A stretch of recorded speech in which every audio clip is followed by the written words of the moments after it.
নমস্কার, শুভ সন্ধ্যা সকলকে জানাই। আমি দুটি আবৃত্তি পরিবেশন করব। প্রথম আবৃত্তি জবানবন্দি। বিষয়,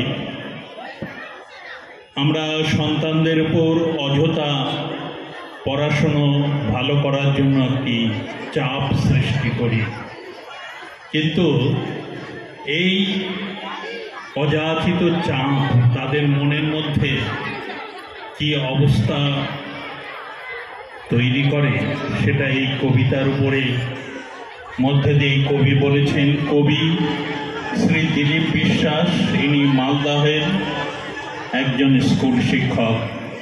আমার অনুরোধে তিনি এই কবিতাটা আমাকে আবৃত্তির জন্য লিখে দিয়েছেন। জবানবন্দি।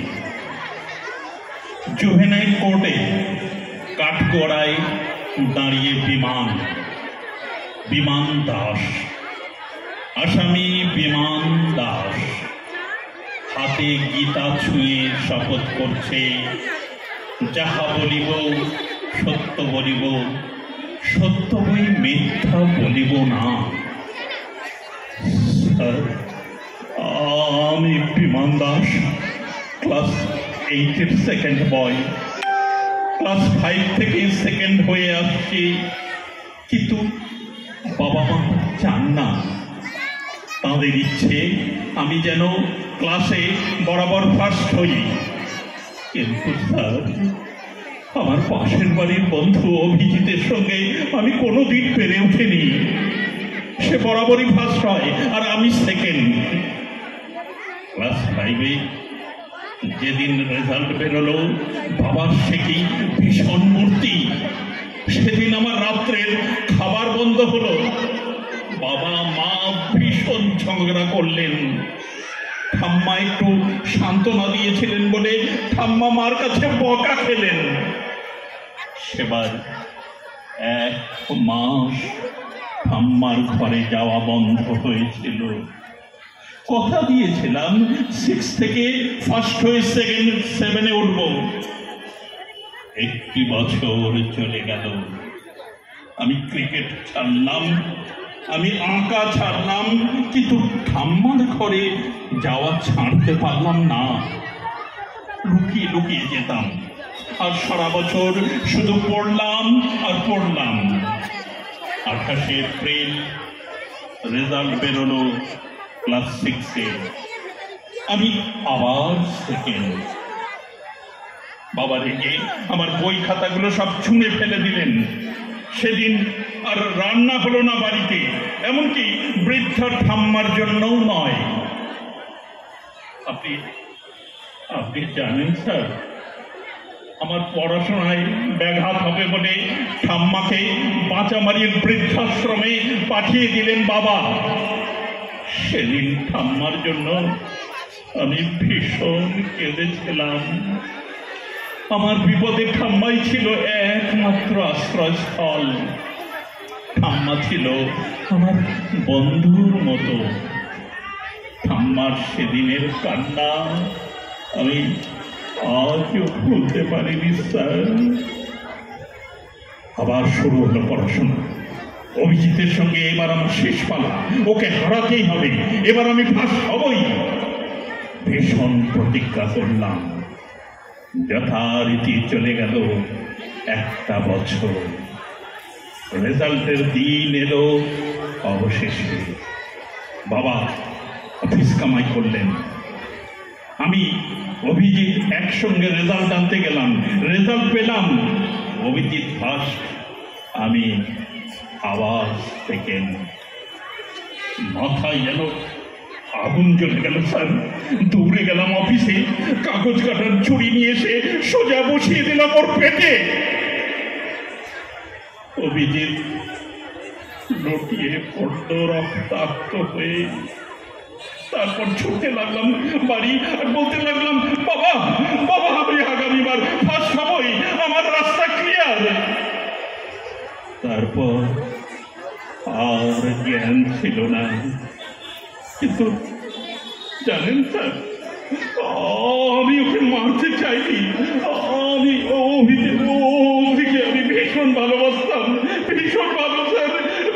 ভালো, কিন্তু কিন্তু আমাকে যে ফার্স্ট হতেই হবে, হতেই হবে।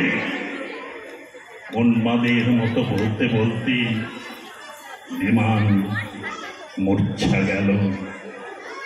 আদালত সেদিনের মতো পন্তবি হলো। আমার পরের নিবেদন, শেষ নিবেদন, একটি আঞ্চলিক ভাষার কবিতা, মোহিনী মোহন গঙ্গোপাধ্যায়ের লেখা কবিতা।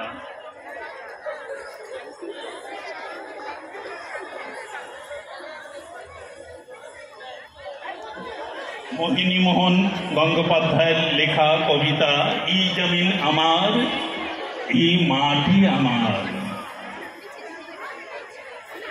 আগে জমিদারেরা গরিব প্রজাদের উপরে কিভাবে অত্যাচার করত, কিভাবে তাদের দিন যেত, সেই বিষয়ের উপরে লেখা এই কবিতা।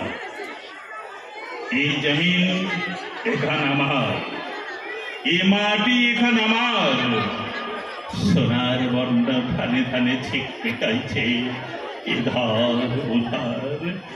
নজর ফেরাতে লাগছে গা, মা পৃথিবী হার মাইনে যায়। 14 পুরুষের কলিজা ভরা, রক্তে লালে লালি মাটি, কৃষ্ণচূড়া ফুল।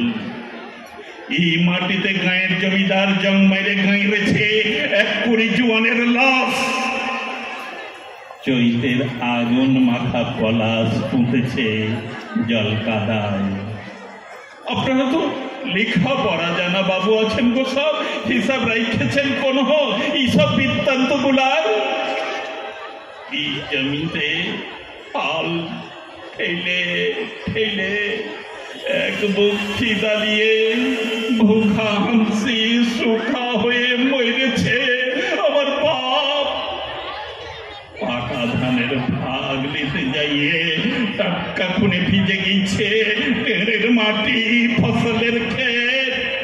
আমার মায়ের চুল ছিঁড়ে ছিঁড়ে ঘন্টায় মাইরেছিল 7-7টা চাবুকের ঘা।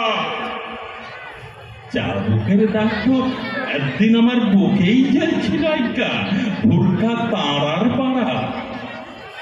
এখান এখান এই জমিন আমার, এই মাটি আমার। মাটির ভিতরে ঘুমাই আছে 14 পুরুষের লাশ।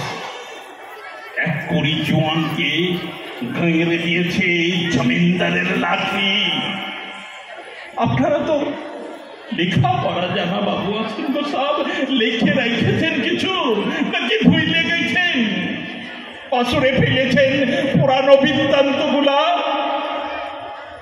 এই প্রথম জমিদারের ছামুতে রূপা খড়া করে দাঁড়াইছি আমি, হাতে তুলে নিয়েছি দাম, হাইকে বলছি এই জমিন আমার, এই মাটি আমার।